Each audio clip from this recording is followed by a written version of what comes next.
Hello, and welcome to the MUSE Meets webinar, Subscribe to Open, Connecting the Scholarly Community with an Equitable Open Access Model. I'm Kelly Squazzo, Director of Library and Publisher Partnerships at Project MUSE. For those of you who don't know us, Project MUSE is a global platform of multidisciplinary humanities and social sciences scholarly content from university presses and other nonprofit publishers. MUSE is supporting the movement towards more open access with our Subscribe to Open program. Subscribe to Open is an equitable open access model that enables scholarly subscription journals to open access to their current year's content without article processing charges. We have over 100 journals from almost 30 publishers participating in MUSE's inaugural launch in 2025. If we meet our subscription revenue goal for MUSE Journals collections this year, beginning in 2025, all current year articles from participating journals will publish open access. In this 60-minute panel discussion, we'll go beyond an introduction to Subscribe to Open to focus on equity of the model, practical applications, ease of participation, and clarify some common misconceptions. And we've brought together speakers from university presses, libraries, and consortia for a unified discussion. So we hope you'll leave this webinar with a deeper understanding of how the Subscribe to Open model has evolved and the challenges and benefits for publishers, librarians, consortia, aggregators, and authors and readers. And if you're looking for some more foundational information on S2O, Project MUSE has a comprehensive webpage for our program, and we also invite you to visit this S2O community of practice.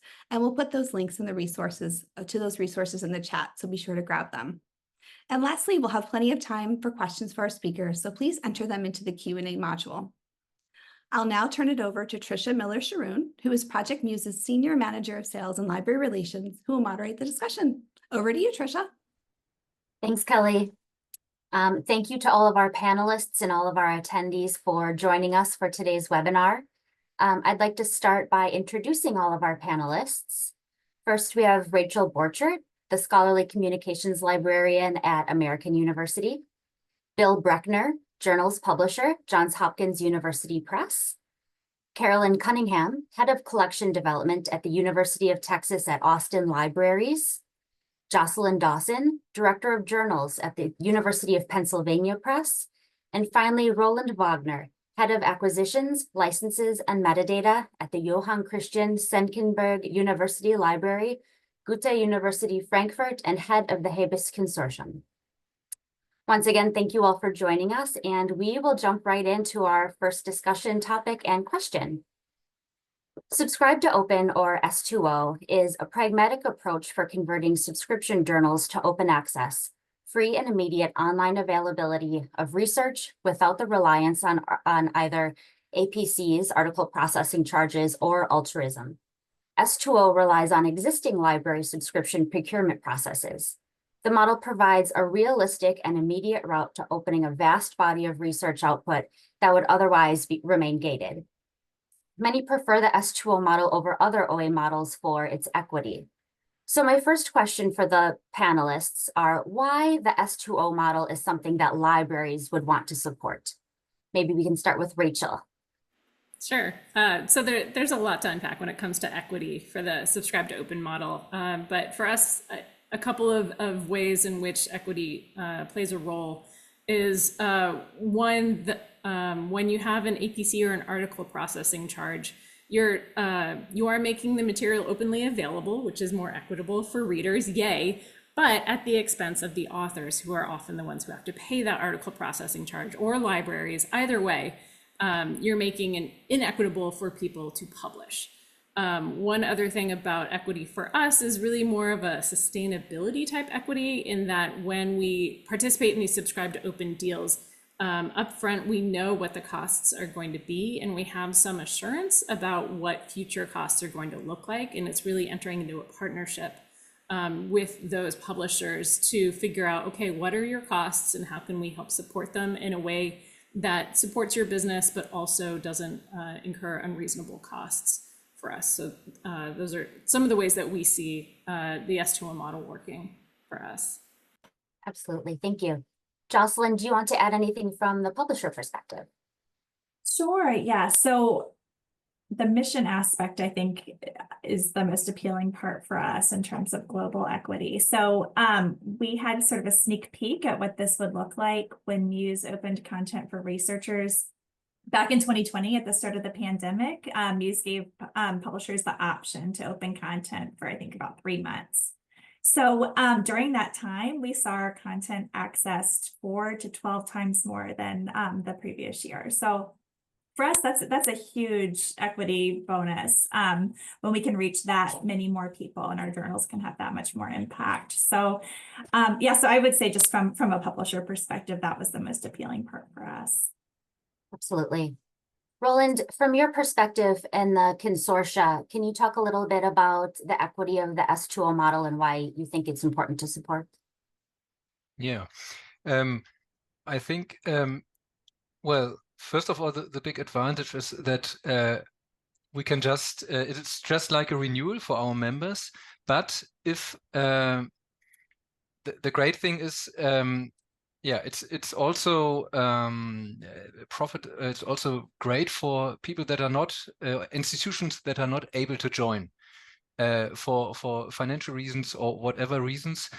So they can profit as well, and they have reading access and they have publishing access. So yeah, from the point of view of a consortia, that's very good. Great, thank you.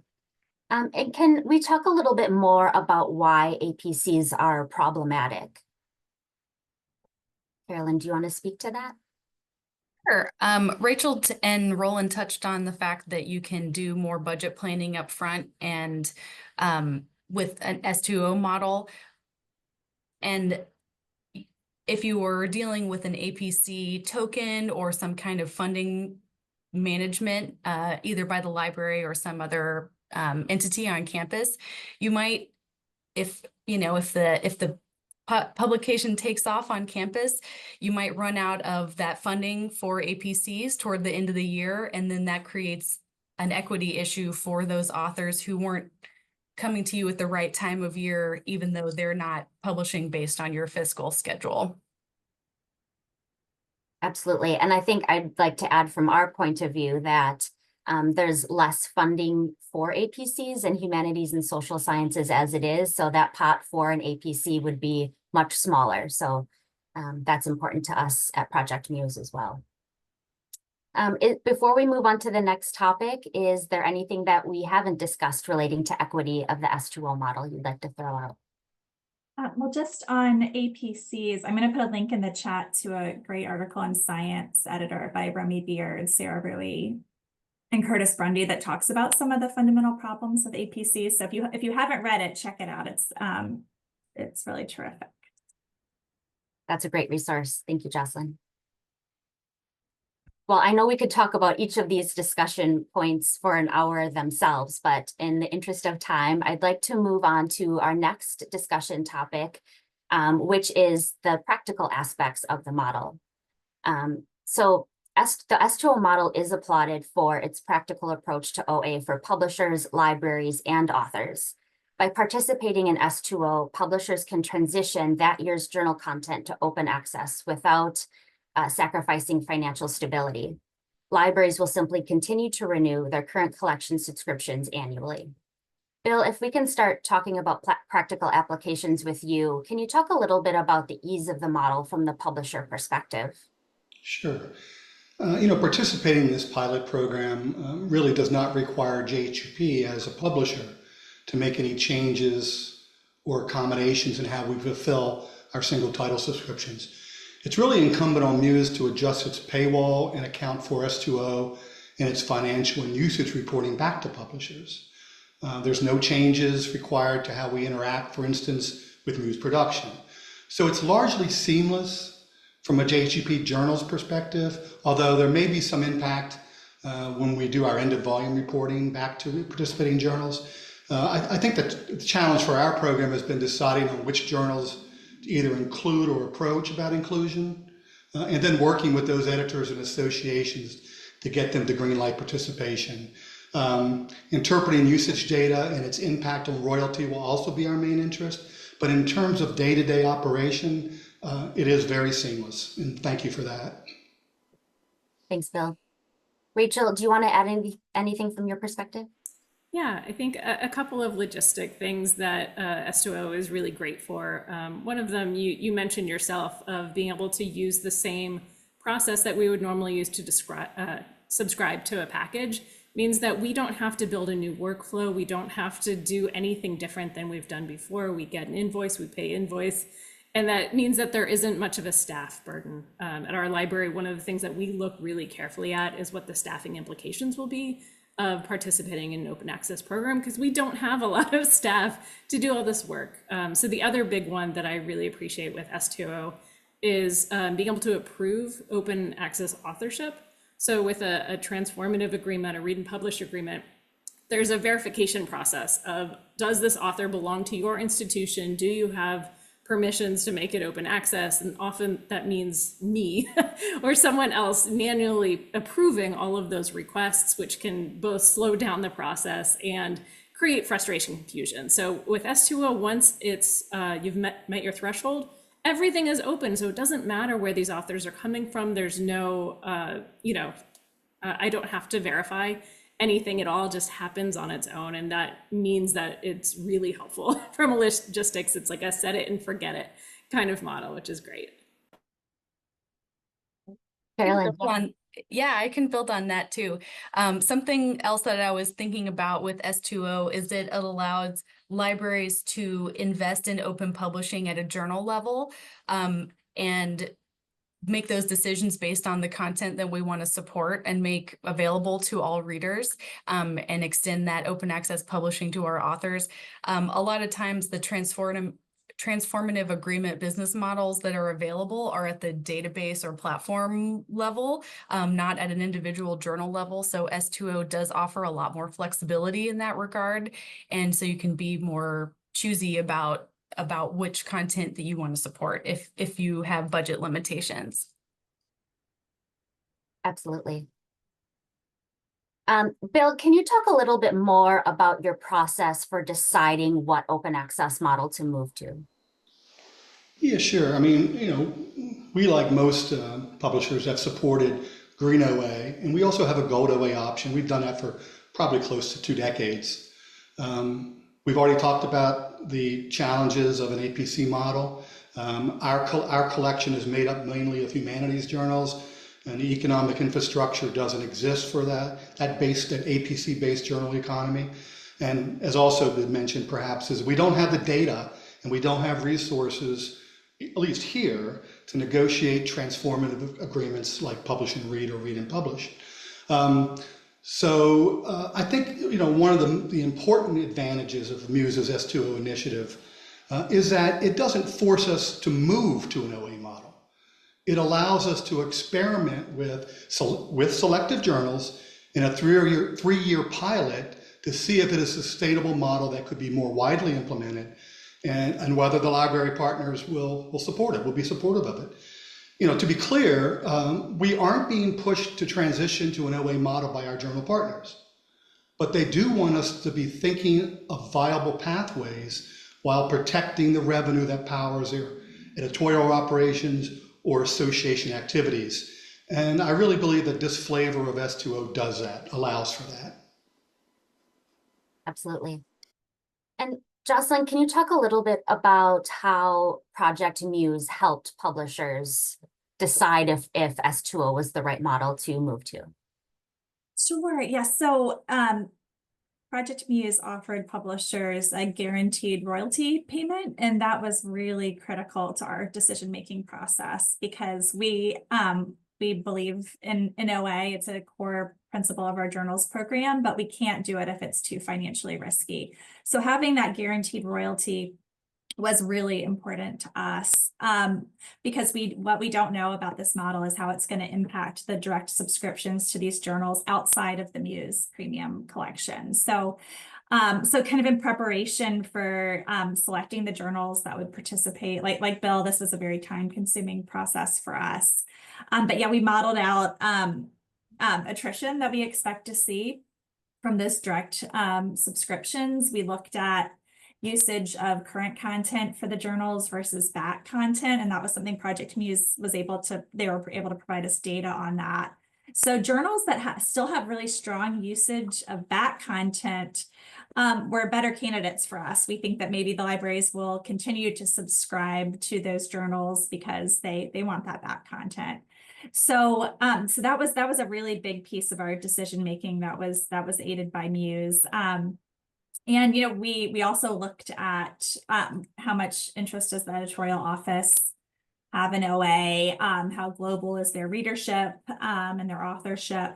So yeah, so there were a lot of different factors. We had a very gigantic spreadsheet where we were doing all this modeling. But yeah, so in the end, the 5 journals that we selected, we think are going to have minimum financial risk and also potentially a pretty big payoff in terms of usage.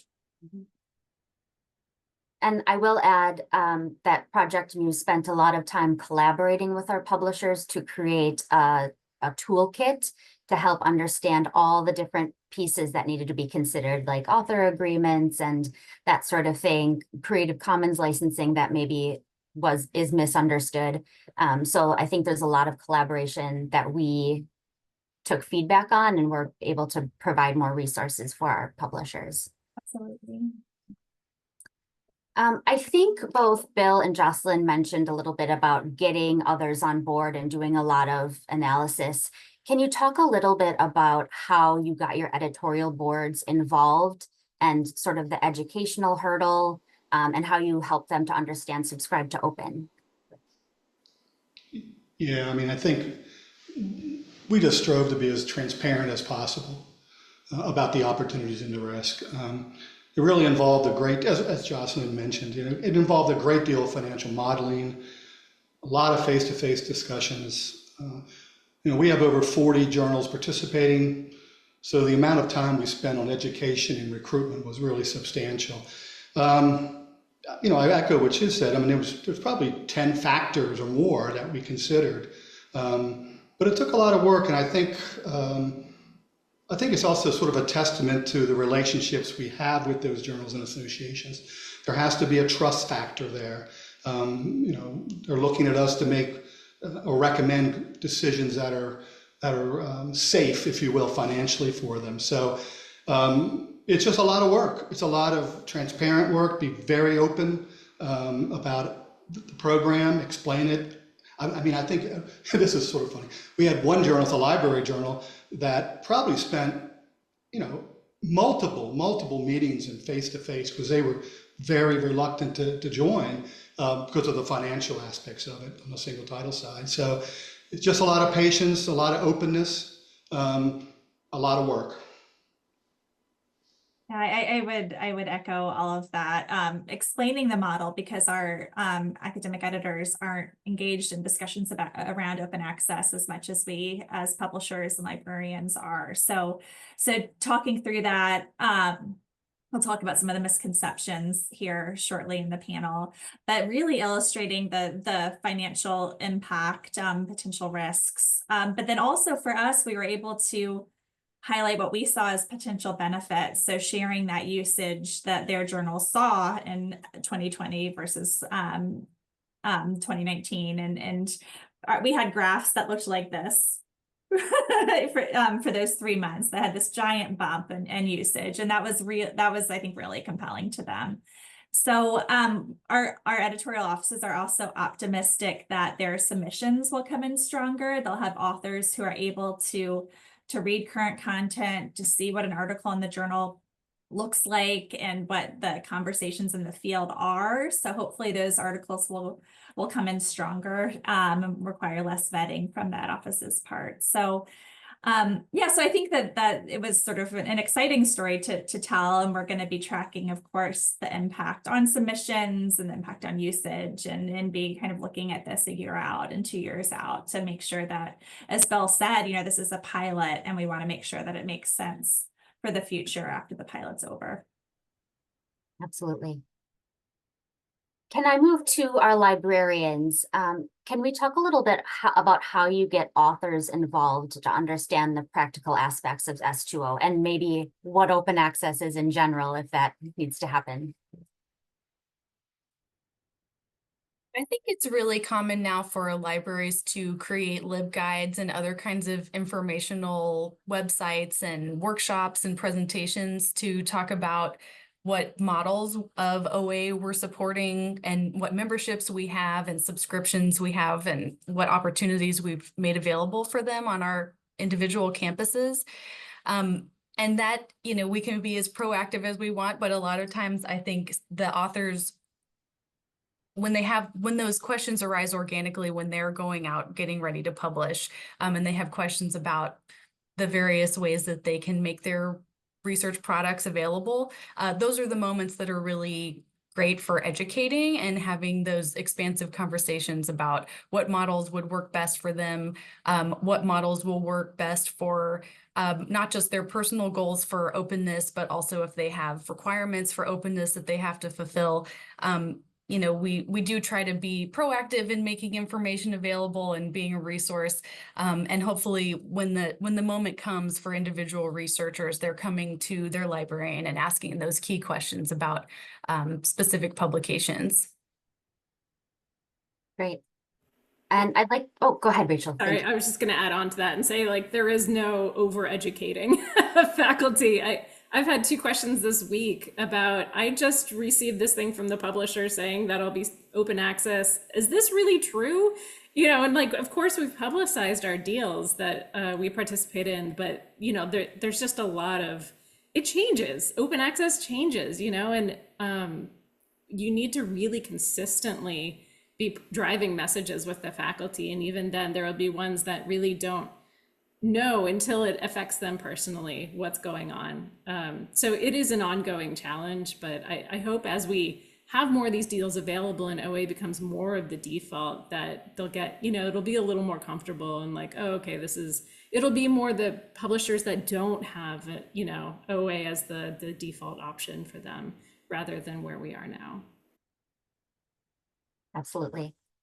And I wanted to ask Roland briefly about, obviously, as part of the consortia, you may support many different kinds of OA models.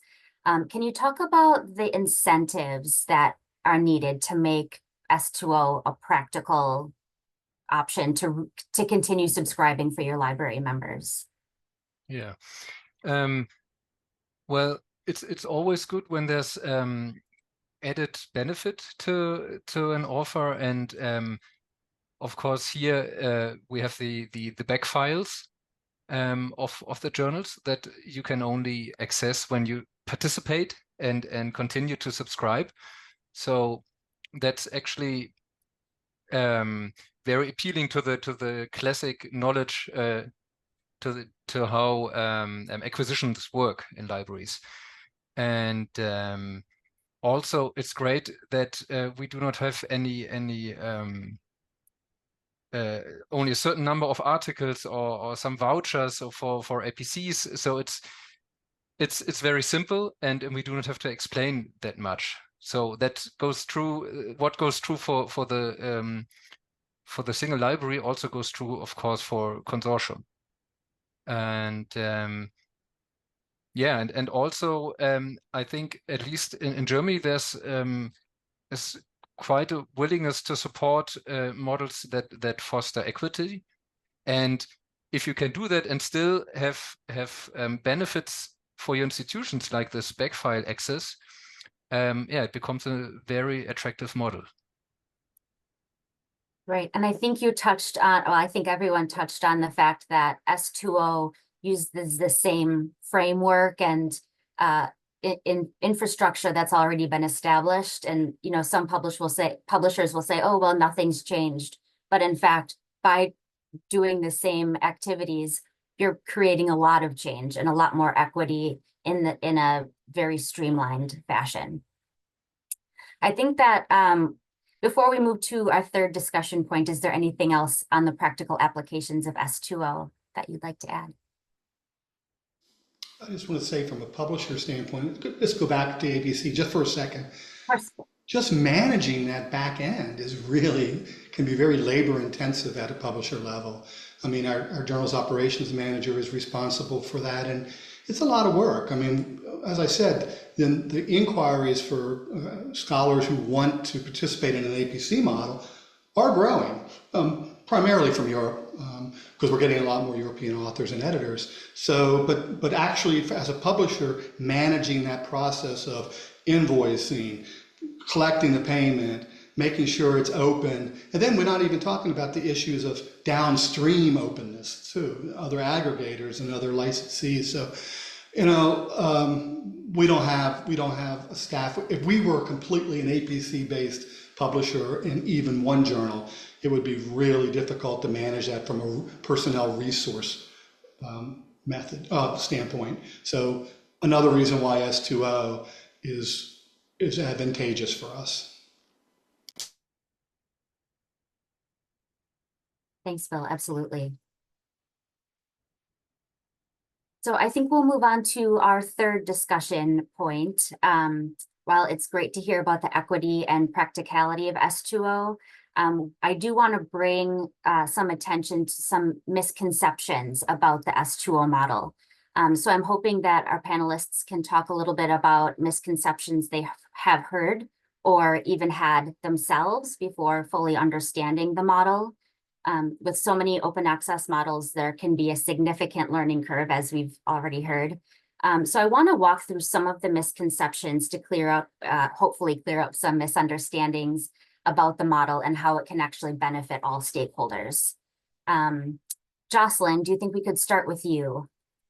Sure. You know, I think probably the most common misconception from a publisher standpoint is that participation in open access, whether it's S2O or another model, that it's not a financially smart decision. So, you know, so we did a lot of modeling as we've discussed, and we don't think that this is going to put us in a position where we're going to lose money. You know, one of our journals, for example, as we did some analysis, we found that most of they have like an associated, it's kind of a society. Most of those members are paying for subscriptions, even though they have access through institutions. So folks are not subscribing, bringing in the journal's revenue because they want to maintain that subscription. So basically, we think that society in particular, they're not going to see this big dip, this big attrition in their subscription revenue. So we really appreciate the stability. That's not something we can always count on in the world of humanities journals publishing. So I think that we'll see as things. We'll see how things play out, and hopefully the offer will be successful, but we don't expect that this is going to be, you know, financially risky for us.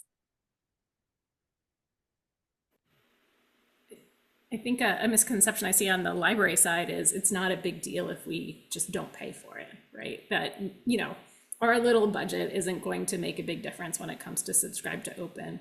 And I think, you know, if we think of ourselves as a collective rather than an individual, we kind of affect the change we want to see.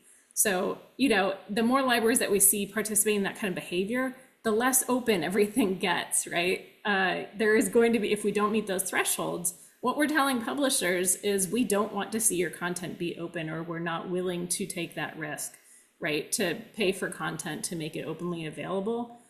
Which one makes that content less available, and two, tells other publishers who may be considering different models that this is not a path that they should pursue. On the flip side, the more that we do see thresholds being met, the more confidence that we are giving to publishers to engage in, you know, taking risks, as you guys all are, to explore these models, to offer more journals next time around, you know, to expand the offerings and make this happen. So for your individual, you know, journal, whether you're paying or not as a library, yes, may seem like a small amount of money, but at scale, these have really big implications. Yeah, Rachel, and to follow up with that, can you talk a little bit about what your support signals to other libraries and how you help them if you do overcome these misconceptions? Do you have conversations or? Yeah, I mean, to me, this just says, you know, we're in the midst of a big change about how we think about where we put our money. And historically, we've thought about we pay for access, right? And now we pay for publishing. And really, this is more a bigger, how our money helps support different models of publication and what kind of publishing we want to see and how we can prioritize our spending while still delivering the content that our users need. And it's a tricky balance, but when we say, yes, we can participate in this, we are demonstrating to publishers that we aren't just going to pull all of our money at a moment's notice to ones who have put in the good faith effort, right? And those are usually going to be ones that are more values aligned, more likely to be in the humanities and social sciences and don't have the revenue coming from APCs. And it's really important that we need to support them, because if they don't have funds, they can't publish. So, I think of it as supporting you guys, but also sending this larger statement of, this is the kind of model that we want to see. And if we want to see more of this, we have to put our money where our mouth is. Thank you. Carolyn, what are you hearing about misconceptions? Well, I'll definitely underscore everything Rachel just said about signaling our values and putting our money where we want to support models and send those signals to the vendors. I haven't heard this particular misconception from users, but something that we have considered internally is the risk of the content not going open and how that model might not work for any authors who are dealing with federal openness requirements or other kinds of requirements for openness at a campus level or something like that. And something we've talked about is the contingency plan of utilizing Green OA if that were to happen. I want S2O to succeed and for those for that content to become open to everyone. But if that were to happen where the thresholds were not met and a year didn't go open, it is important for us to share with our authors that they always have the option to put their content in a local repository and go that route if they had to. So that's something that we have talked about internally and how that would work with our S2O subscriptions. Absolutely.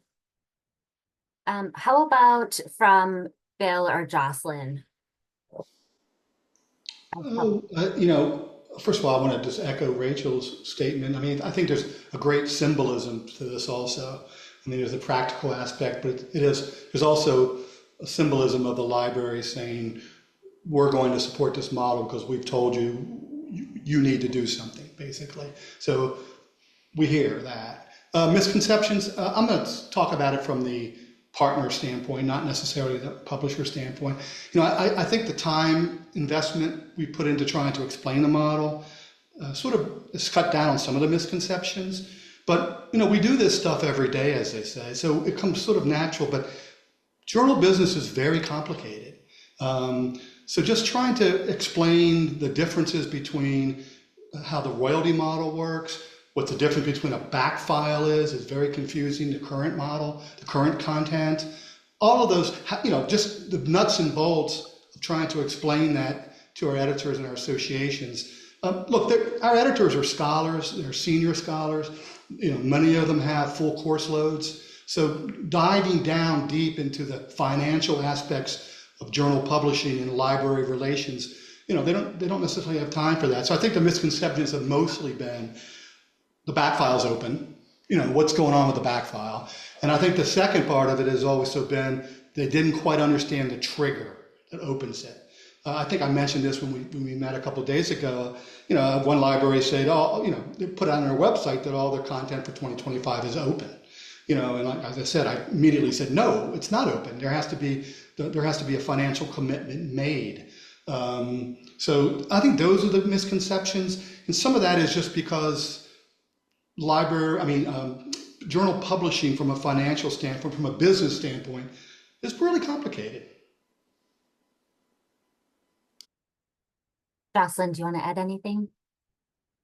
No, I think we've about covered it. Okay.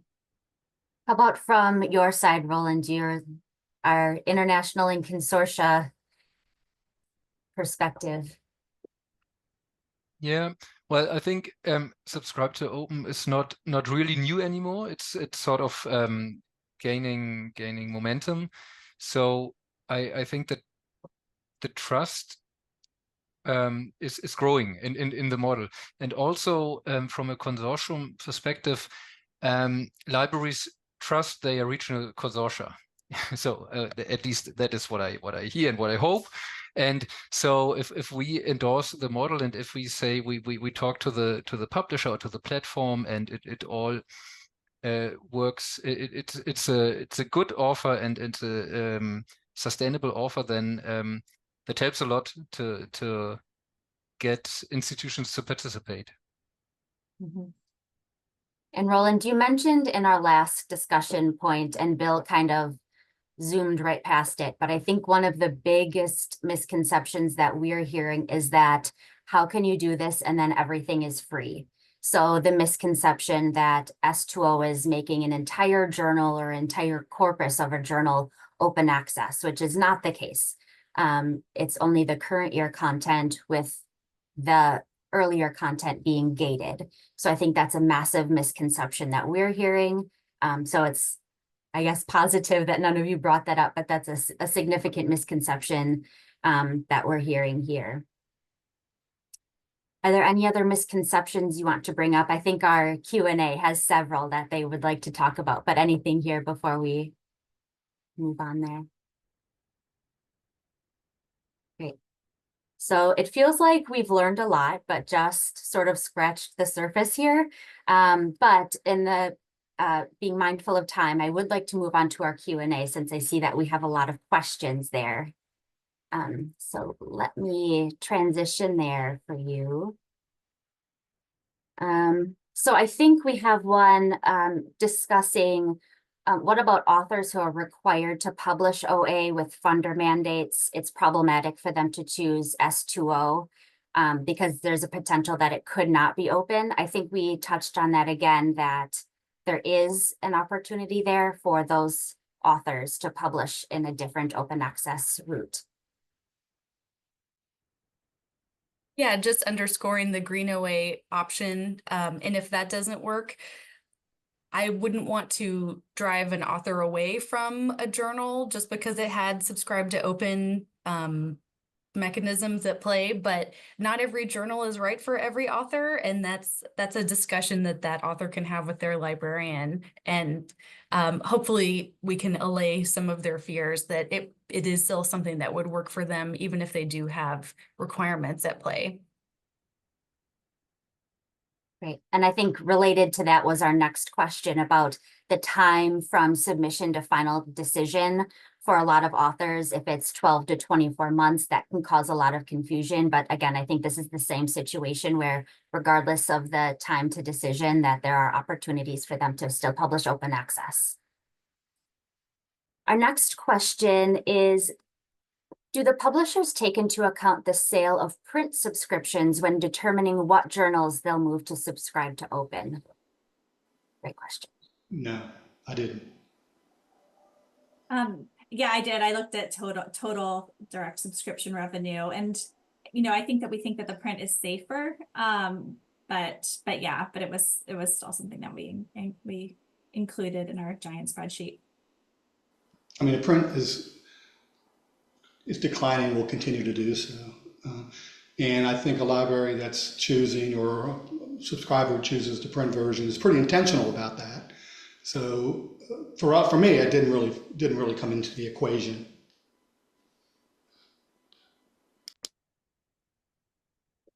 Thank you. Our next question is, can you tell us more about what commitment at the journal level looks like for libraries versus the package? This does seem to be an answer for libraries that feel stuck when having to make difficult budget cuts. Programs like Subscribe to Open bring in an ethical tone to discussions that often are just hard financial decisions for libraries. I can start with that. Yeah, I think, whether you choose to subscribe to a whole package or pick what you feel are those core titles is totally, finances are part of it. But I do want to say that I think it is possible to evaluate both financial and ethical decisions at the same time. And I'm going to put something in the chat. University of Florida created an evaluation tool, and AU has adopted a version of that that literally takes through a whole bunch of the factors that we've been talking about for us: staffing, how it relates to the programs that we offer at AU, the cost and future cost projections, right? Of could this really balloon in cost in the future or not? As well as, is this supporting, under-resourced areas? Do they have firm commitments to equity and sustainability? So that we can take all of these things into account and apply a standard rubric to make those decisions. So yes, at the end of the day, finances, are a tool, but we can take other things into consideration as once and apply very rigid standards for ourselves. And what that looks like for you may change over time and with different, models.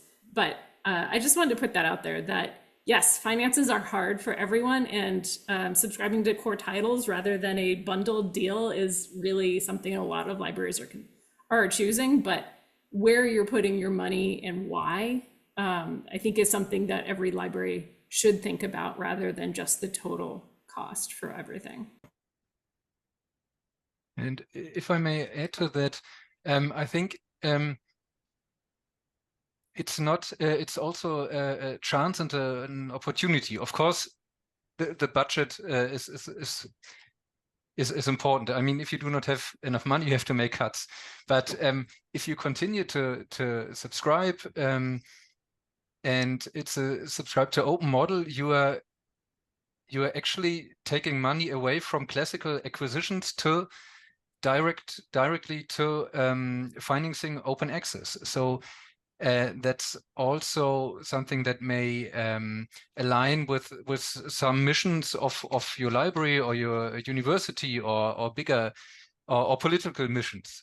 So I think that's not that's a big chance and opportunity to support open access in that way.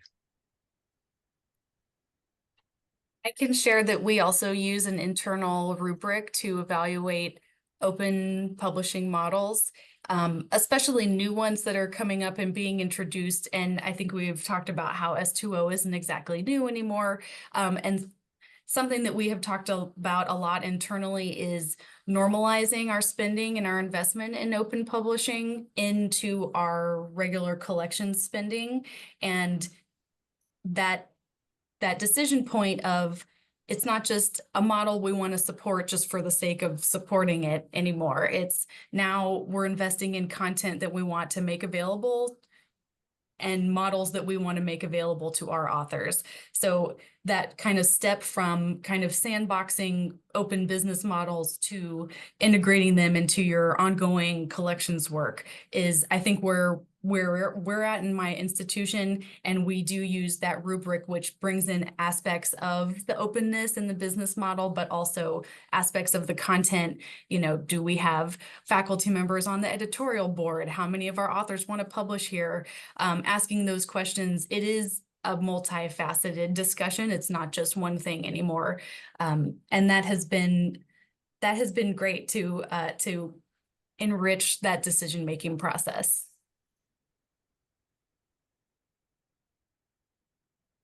Thank you. We'll move on to our next question. When it comes to library knowledge bases, how will Project MUSE be structuring collections and providing updates as journals meet their threshold and their current content becomes OA, particularly for customers who have automated holding feeds set up for Project MUSE? Sounds like a question for me. I'm happy to respond. So we do have KBART files, that the knowledge base and related tools files. We have subscribed to open journals embedded into all of our collections. So the changes you'll see in those KBART files will include multiple listings of journals based on if the access type is open or closed. So it will be really clear if there are certain years that are behind a paywall, and then as they open, that will be a new item in a discovery layer.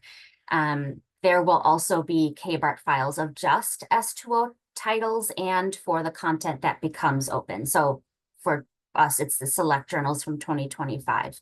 That will also be an option I will say that I know that NISO, who created the KBART recommended practice, is working on a more streamlined way for knowledge bases to relay access type for journals that have both open and closed content. So it'll make it a little bit easier to understand, but I don't have a timeline for that. So hopefully that answers your question, but please feel free to reach out to me, whomever asked that question, for more information. Great, so moving on, our next question is, S2O will open the current year content for participating journal, not the archive. As the years pass, will the current years accumulate, and how will they roll out into the archive over time? That is a fantastic question, and one that Project MUSE has no control over. So that is something that the publishers will need to look at based on what their goals are. I can imagine there are lots of different ways that our publishers will manage when open becomes part of the archive. So, and I think it might be a bit premature, but it's a great question to ask. I don't know if our publishers have thought of that yet or have anything. I'm not sure I understand the question. Sure. So in 2025, for the journals who have chosen to participate in S2O, and if S2O is successful over time, that content will become part of the archive and therefore open. Yeah. Right. Well, I mean, that's part of the decision making, isn't it? I mean, because the question is going to be, what is the effect on the current? Right now, we're looking at a current royalty model for publishers that is heavily weighted toward usage. So that's going to be the decision after 3 years, is what is the impact of pulling that content out of the royalty pool in essence, what is going to be the impact of that?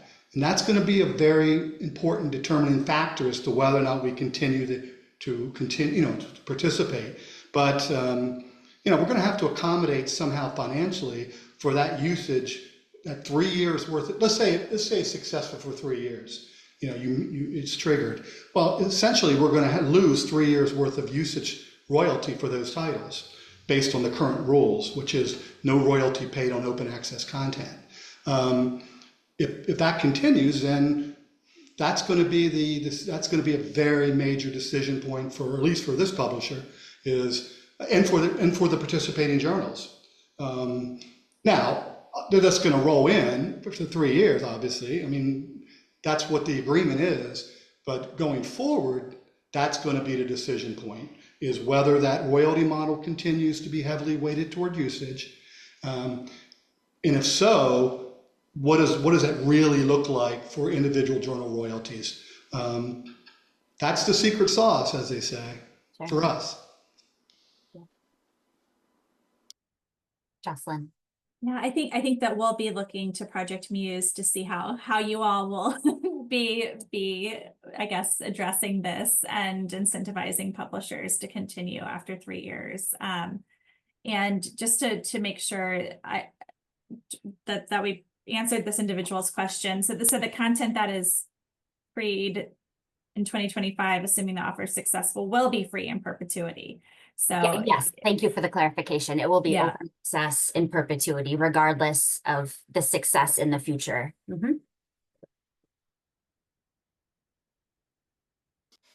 Right, hence the risk. Right. Our next question is, Jocelyn, did you have more to add on to that? No, that was it. Thank you. How have publishers managed their library deals where only some journals are S2O and not the entire portfolio? I think from an aggregator, from Project MUSE point of view, it has actually been a benefit because S2O, again, is integrated into all of our collections. So it's not as if you can only subscribe to S2O or not. It's an integration. The collections remain the same regardless of the participation in S2O.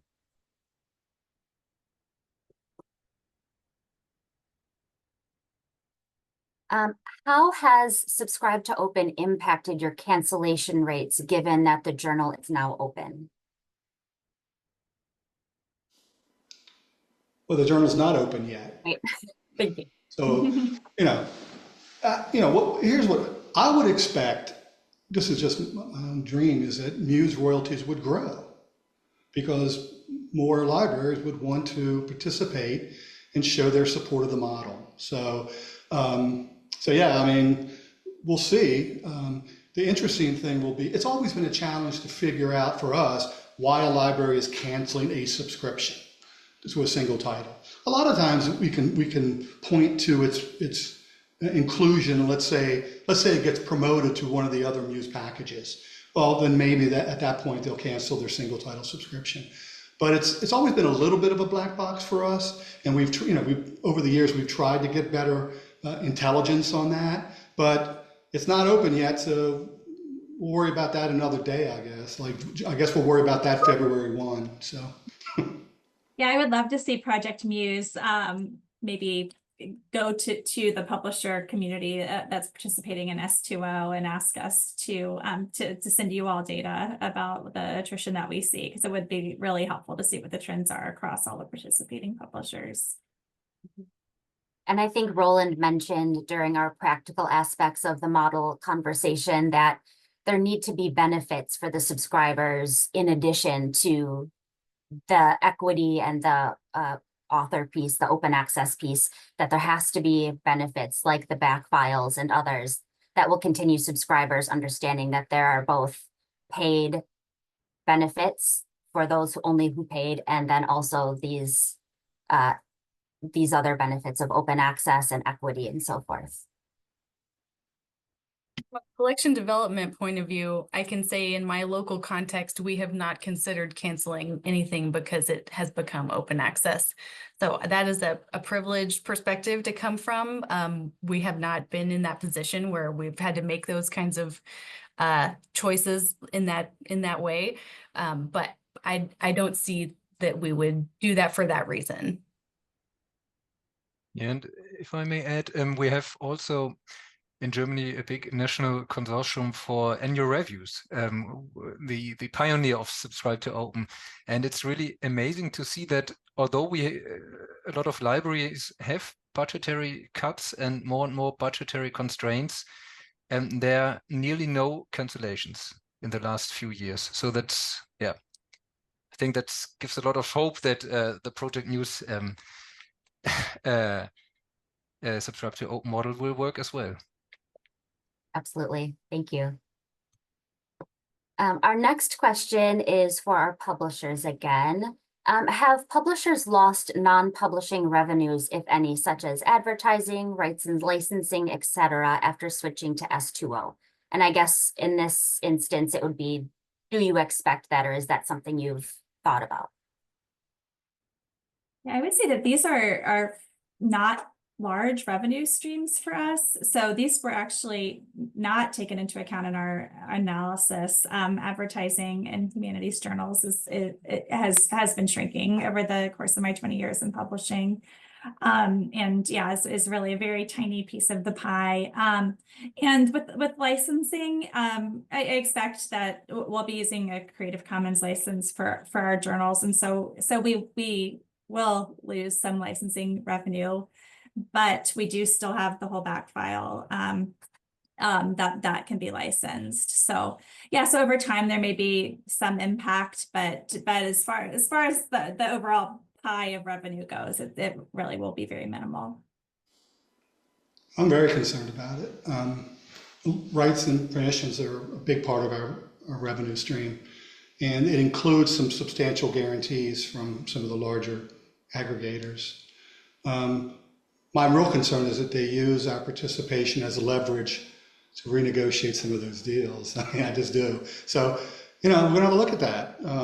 That is a concern because we get, like I said, there's significant revenue streams, which we need to protect because, our total package is not just MUSE, it's a big part of it, but it's single title. It's some advertising. That's really not an issue anymore, but rights is a big deal.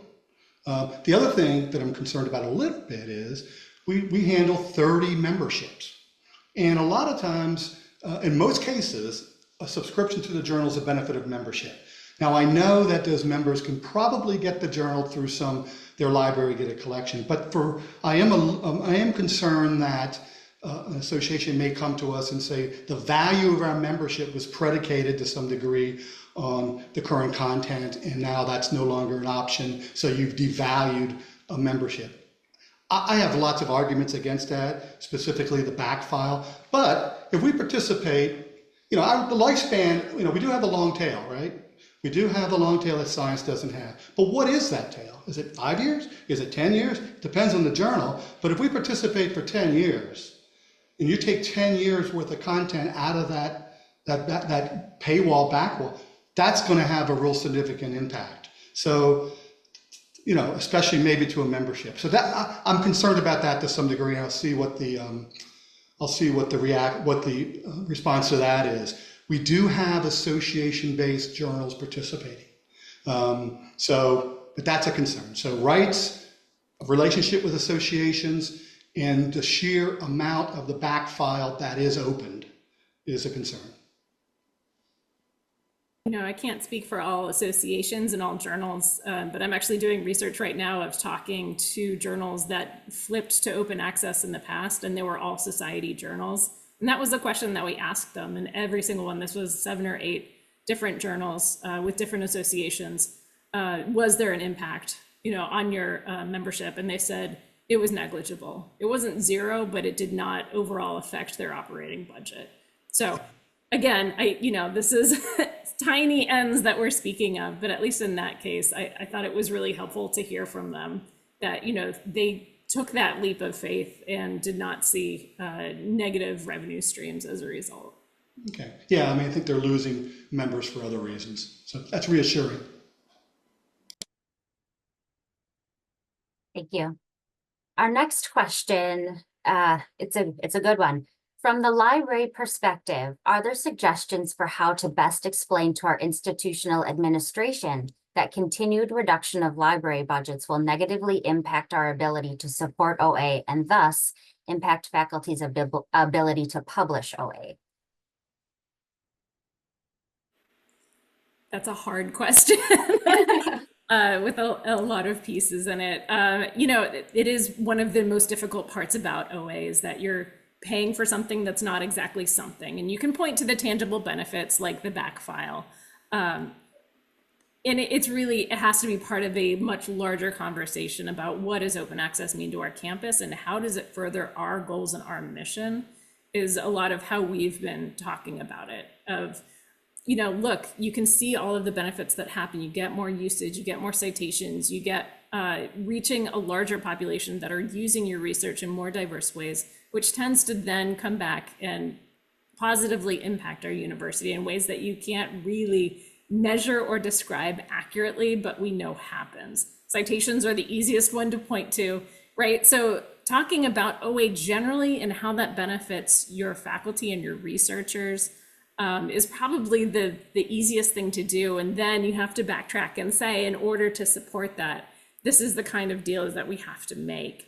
And this is, and talking about kind of these larger trends and funder mandates, is all part of that conversation of like, things are changing and how we pay for things and what that looks like also needs to change, but it can be really difficult. And just like I said with faculty, you can't overeducate them, like having an ongoing conversation, with administrators so that they hopefully can grab onto 1 or 2 of those little sound bits that they can keep in their mind as like, okay, there is a reason behind this is important.